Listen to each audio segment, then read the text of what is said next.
Merci pour l'introduction. 300 mégas, ça reste assez raisonnable, on peut faire plus. On peut toujours faire plus en fait.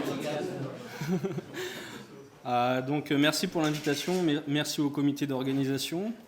On a vu des éoliennes de 250 mètres de haut, on a vu des tempêtes de 400 km de large. On va complètement changer d'échelle puisque nous on travaille sur les biomolécules, donc vraiment les molécules qui constituent les cellules vivantes. Donc là on est plutôt à l'échelle du nanomètre, 10-9 mètres. Et quand je vais parler d'échelle de temps, on va plutôt être de l'ordre de la nanoseconde à la microseconde au maximum, voire la milliseconde, mais on n'ira pas bien plus loin. On a vu des échelles de temps tout à l'heure aussi, bon, pour tout ce qui est climat, etc., évidemment, dizaines, centaines d'années. Voilà, on n'est pas du tout dans les mêmes échelles.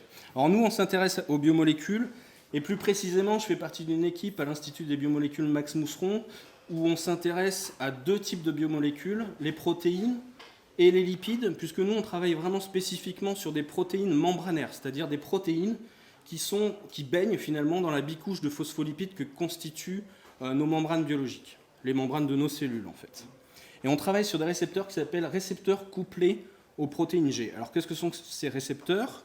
En fait, c'est une très grande famille de protéines chez l'homme. Il y a plus de 800 membres de cette famille chez l'homme. À peu près 400 de ces récepteurs servent juste à la perception des odeurs et du goût.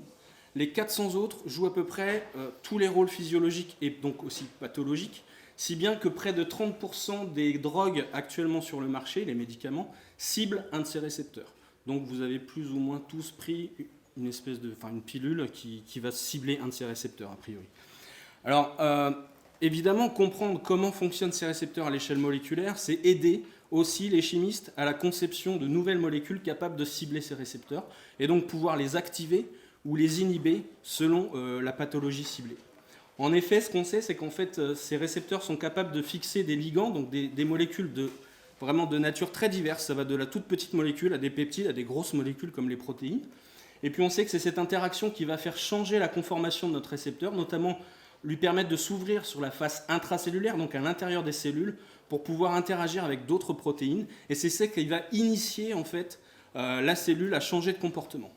Donc nous, par exemple, au laboratoire, on travaille sur un récepteur qui stimule l'appétit, qui stimule la prise alimentaire. Donc là, c'est pas trop l'heure. Encore qu'il y a un goûter pour les enfants. Voilà, chaque récepteur a sa spécificité.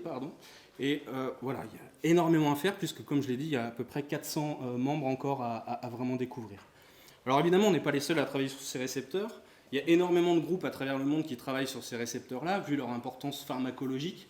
Et on dispose d'énormément de structures, environ 700 structures disponibles maintenant dans les bases de données. Quand je parle de structures, c'est vraiment les coordonnées X, Y, Z de chacun des atomes qui constituent cette protéine. Donc souvent, c'est obtenu soit par cristallographie de rayons X, soit de plus en plus par cryomicroscopie électronique. Alors ces structures, évidemment, nous, quand on fait de la modélisation, on en a besoin. On a besoin de ces structures comme point de départ. Et elles nous ont apporté énormément d'informations très précieuses, notamment la base d'interaction de ces récepteurs, soit avec leur ligand naturel, soit avec des molécules inhibitrices, mais aussi elles nous ont montré les bases de l'interaction de ces récepteurs avec leurs partenaires intracellulaires favoris, donc ces fameuses protéines G, ici même.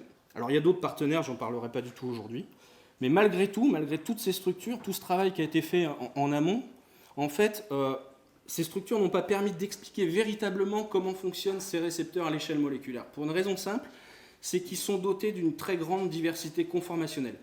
Il faut imaginer ces protéines toujours en mouvement, elles peuvent prendre différentes formes, différentes conformations. Et nous, on avait déjà proposé ça il y a maintenant près de 10 ans, enfin même 10 ans d'ailleurs, tout court. Et puis, on avait montré ça aussi expérimentalement au sein de notre groupe par la mesure de distance en fait, intra- et intermoléculaire qui peut être réalisée en insérant des sondes en fait, dans ces protéines-là. Depuis, ça a été énormément confirmé, notamment par la RMN, qui est une méthode biophysique qui va permettre effectivement de voir cette diversité conformationnelle. Donc il y a énormément de papiers de RMN qui sortent ces dernières années, confirmant cette flexibilité. Donc pour bien comprendre comment fonctionnent ces récepteurs à l'échelle moléculaire, il nous faut quelque chose, une approche dynamique à l'échelle moléculaire. Et donc c'est là où on intervient en fait, puisque nous on fait ce qu'on appelle de la mécanique moléculaire. Alors on n'est pas sur les éoliennes, etc., mais c'est de la mécanique en fait, on utilise les équations de Newton. Et comment ça se passe dans ce type de travail? En fait, on va partir d'une conformation initiale qui est souvent une structure disponible dans ces bases de données. On va remettre cette structure dans un environnement quasi biologique, je dis bien quasi biologique parce qu'on est vraiment sur des modèles. On va modéliser par exemple la membrane ici autour du récepteur, l'eau de chaque côté. On va rajouter des ions, etc., etc. Et puis, on va appliquer ce qu'on appelle un champ de force qui va nous permettre de mesurer, d'évaluer l'énergie potentielle de chacune des conformations de notre système. Pourquoi on fait ça? Parce qu'en fait, le but de notre travail, ça va être d'échantillonner au maximum toutes les conformations de ce système pour comprendre lesquelles peuvent jouer un rôle biologique. Donc comment ça se passe? En fait, on va initier le mouvement et grâce aux équations de Newton, on va pouvoir calculer les forces qui s'appliquent à chacune des particules. Donc là, typiquement, on est sur un système à 200 000 particules. Et puis, de proche en proche, du coup, on va pouvoir calculer les nouvelles positions à t plus delta t de chacun de ces atomes au cours du temps, et donc de générer de véritables trajectoires de dynamique moléculaire qui vont nous permettre de commencer à échantillonner les conformations de notre système. Alors justement, toute la problématique scientifique au niveau calcul de ce type de projet sur ces protéines, alors je parle de protéines, mais c'est vrai aussi pour toute autre molécule biologique, ça va être justement d'essayer d'identifier ces puits d'énergie, ces conformations de plus basse énergie qui sont celles qui vont nous intéresser. Le problème, c'est que comme on est sur des systèmes très complexes, on va avoir des barrières énergétiques entre ces états qui vont être difficiles à passer, à surpasser en utilisant les méthodes classiques. Et souvent, les mouvements qui nous intéressent, en fait, sont ceux-là, ce sont les mouvements collectifs qui impliquent un grand nombre d'atomes du système. Alors, je ne dis pas que ces mouvements-là sont inintéressants, mais en tout cas, pour les questions posées dans nos projets, on va essayer plutôt de caractériser tous ces mouvements collectifs, tous ces mouvements fonctionnels qui, on le sait, sont reliés directement à la fonction biologique de ces systèmes.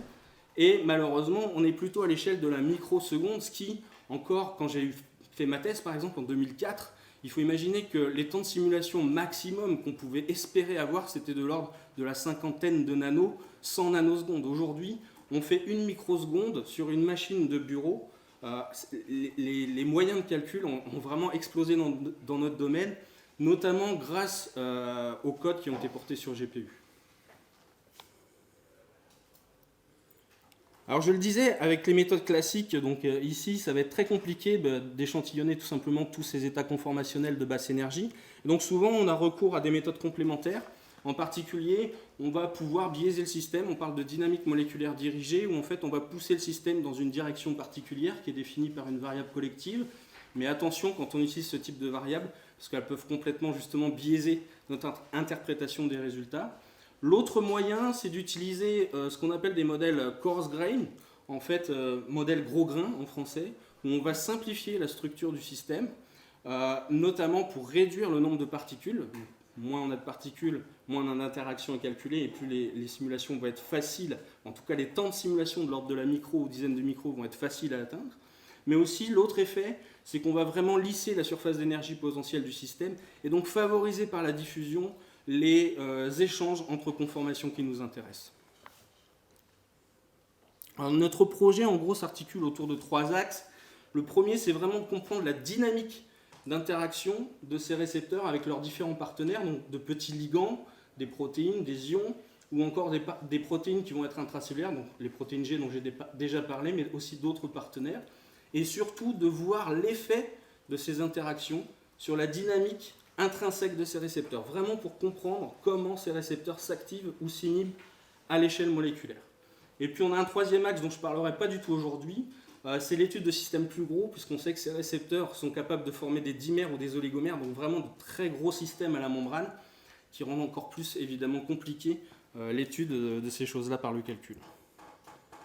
Alors la chance qu'on a, nous, au niveau de l'IBMM, c'est qu'on est 2 permanents, Maxime Louet qui est là aussi, à travailler en fait en simulation, mais on est dans un environnement, on va dire essentiellement de chimie. Mais nous, on est dans une équipe où en fait on a la chance de pouvoir vérifier par l'expérience ce qu'on avance au niveau du calcul. Et en particulier, on a toute une partie pharmacologie moléculaire qui peut être faite au sein de l'équipe et qui consiste à produire en fait ces protéines, à les réassembler en nanodisques. Et donc on a quelque chose expérimentalement qui se rapproche vraiment beaucoup de ce qu'on peut faire au niveau calcul, puisqu'au niveau calcul, on travaille aussi sur la molécule unique en fait. Évidemment, on est dans un environnement de chimie, donc on travaille aussi avec d'autres équipes de l'IBMM qui vont être capables, par exemple, de synthétiser de nouveaux ligands, de nouvelles molécules qui ciblent les récepteurs auxquels on s'intéresse. Et puis, pour toute la partie structure qui manque, c'est vrai, à l'IBMM, on a des collaborations au niveau local, ici même à Montpellier, notamment avec le CBS et l'IGF, pour justement l'exploitation de données structurales. notamment de cryomicroscopie électronique. Alors j'ai choisi quelques résultats à vous présenter aujourd'hui, qui ont toutes été faits évidemment grâce aux moyens qu'on a pu avoir ces dernières années sur GENSI. Et donc on a été parmi les premiers à montrer d'une part qu'on pouvait prédire la dynamique d'interaction d'un peptide avec son récepteur. Là j'insiste ici, en fait on construit le système comme je vous ai explicité tout à l'heure, et le peptide est juste mis dans l'eau en fait, et on laisse le système évoluer librement. Il n'y a aucune force qui dit au modèle que le peptide doit aller se fixer au récepteur de telle ou telle façon en fait. Donc là on prédit vraiment in silico la dynamique d'interaction d'une molécule avec sa cible pharmacologique. Et ici, je n'ai pas précisé, mais le récepteur en question, c'est le récepteur de la neurotensine, qui est impliqué dans tout ce qui est perception de la douleur. Les applications sont énormes. L'idée, c'est de faire des molécules qui vont supplanter, par exemple, l'utilisation de drogues à accoutumance, comme par exemple la morphine. En fait. Donc on a été les premiers à montrer ça en utilisant des modèles gros grains. L'avantage ici, encore une fois, c'est pas uniquement de dire comment se met la molécule. Alors je n'ai pas précisé, mais la conformation qu'on obtient ici à la fin est très très proche des structures existantes dans les bases de données. Mais c'est aussi de voir vraiment la dynamique d'interaction, par où rentre la molécule, quels sont les changements de conformation du récepteur qui vont être nécessaires à l'entrée de cette molécule à l'intérieur du récepteur, etc., etc. Et ensuite, évidemment, essayer de comprendre comment se comporte le complexe. Est-ce que le récepteur se comporte différemment une fois qu'il a fixé sa molécule? Donc on a fait ce type de travail plus récemment aussi, c'est un très joli travail de collaboration montpelliéraine où on a publié ce travail l'année dernière dans Science Advance, il y a 2 ans même maintenant, où on a prédit la dynamique d'interaction de la vasopressine, donc une autre hormone en fait naturelle à son récepteur. Et là on a pu bénéficier des cartes de cryomicroscopie électronique obtenues au CBS, qui étaient de résolution assez faible, il faut bien le dire au départ, surtout dans la région en fait, qui nous intéresse, là où se fixe la drogue. Mais le fait d'avoir ce feedback entre calcul et méthode expérimentale nous a permis en fait de fitter nos modèles issus du calcul dans les cartes de cryomicroscopie électronique et donc de prédire in fine la position de l'hormone dans son récepteur. Vous le voyez, ici un autre modèle qui a été publié quelques semaines après par un groupe concurrent, un groupe chinois, avec une résolution bien meilleure. Et on montre ici qu'avec une approche intégrée, avec le calcul, il y a aussi toute une partie RMN qui a été faite par Hélène Desménés. Cette approche intégrée nous a permis d'aller plus vite que les autres du fait de cette interaction entre différentes méthodes et différents laboratoires. Si ça marche pour les petites molécules, ça marche aussi pour les protéines. On a réussi à montrer, toujours en utilisant ces mêmes modèles, qu'on pouvait prédire l'interaction ici d'une toxine de venin de serpent sur ce même récepteur à la vasopressine. Alors j'ai oublié de préciser, le récepteur à la vasopressine, c'est un récepteur qui est impliqué dans toutes les maladies rénales en gros. Donc l'application, c'est de comprendre comment on va pouvoir faire des drogues pour, encore une fois, soigner ces maladies rénales. Et plus récemment, on a montré également, je ne sais pas pourquoi la vidéo ne veut pas partir, il y en a toujours une généralement qui ne part pas dans l'histoire. C'est écrit dans les contrôles de PowerPoint. Ça marche. Donc ici, on a pu montrer aussi par le calcul, c'est Maxime qui a fait ça, qu'on pouvait prédire vraiment le couplage récepteur-protéine G. Encore une fois, on part des 2 protéines qui sont complètement séparées, on laisse le système évoluer librement. On va faire des statistiques sur tous les modèles qu'on obtient pour voir si on a des modèles qui sont proches en fait, de ce qui est connu dans les bases de données, de structures qui des fois demandent des années à être obtenues expérimentalement. Donc là, on est sur des calculs qui prennent de l'ordre de la semaine ou on va dire plusieurs semaines, 2-3 semaines maximum de calcul pour avoir le même résultat finalement qu'une structure qui pourrait prendre des années à être obtenue. Parce que bien sûr, il faut toute la biochimie, etc. derrière. Dans 2 autres travaux qu'on a publiés très récemment, en fait, on a pu montrer aussi des effets, ce qu'on appelle des effets allostériques. Donc, jusqu'à présent, je vous ai montré des molécules qui se fixent vraiment dans une poche bien identifiée du récepteur. On s'est aussi intéressé à d'autres entités, notamment des ions sodium.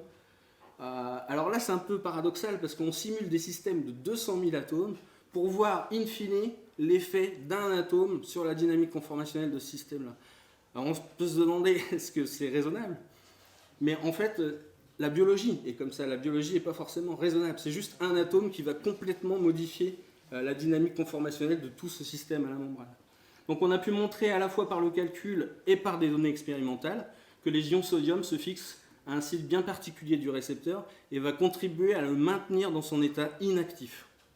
A l'inverse, on a montré cette fois que des lipides qui se trouvent dans la membrane, mais pas n'importe quel lipide, des lipides bien particuliers qui sont des phosphatidylinositols, eux aussi vont se fixer à certains endroits du récepteur sur sa face intracellulaire et cette fois vont activer le récepteur. Donc ce qu'on montre en fait, c'est que le ligand, les molécules, etc., c'est très bien, mais pour comprendre ces systèmes-là, on a aussi besoin de comprendre comment ils interagissent avec leur environnement. Donc l'environnement, ça implique quoi aussi? Ça implique l'eau, et on a pu montrer dans un très joli papier aussi comment il peut y avoir une redistribution d'eau dans ces systèmes-là. Alors je ne rentre pas dans le détail, mais au niveau du laboratoire, on a pu insérer ce type de résidus à différents endroits du récepteur, et ces résidus-là, quand ils interagissent avec l'eau, vont donner un signal spectroscopique bien particulier qui nous dit en fait si la poche où se trouve le résidu est hydratée ou pas hydratée.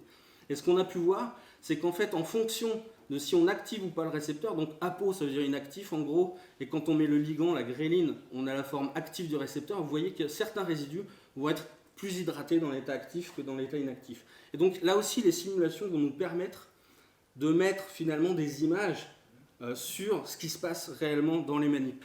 Donc ici, on a fait des simulations assez longues des états inactifs et actifs du récepteur de la gréline. Alors je crois que je n'ai pas précisé, mais le récepteur de la gréline, c'est notre modèle favori au laboratoire. C'est un récepteur, comme je l'ai dit tout à l'heure, qui stimule la prise alimentaire en fait.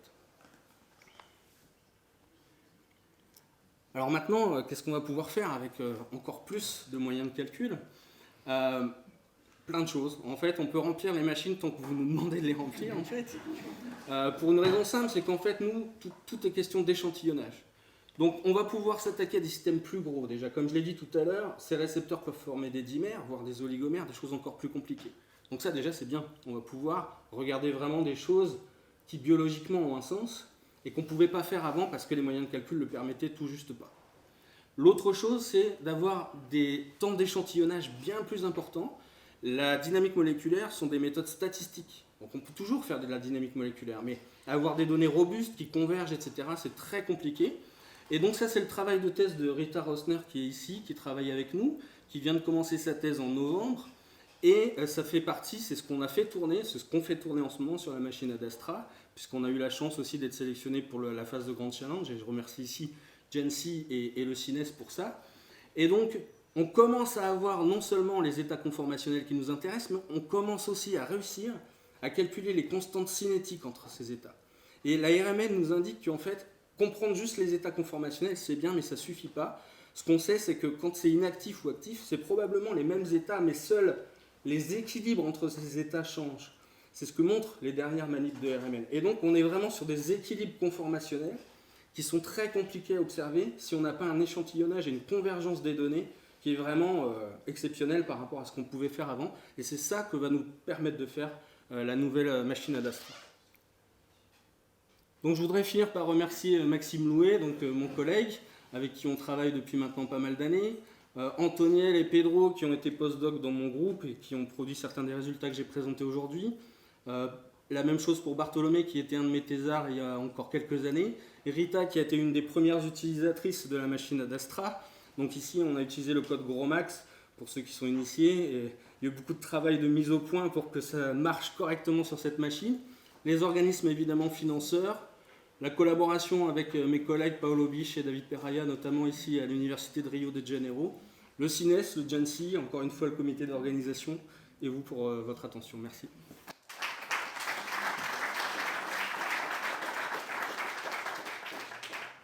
Merci Nicolas, ça valait bien 300 mégas. Est-ce qu'il y a des questions? Donc on a changé d'échelle par rapport à d'autres exposés. Moi j'aurais des questions. Deux petites questions. La première, c'est est-ce que vous traitez aussi des cas où il y a des domaines désordonnés dans les protéines?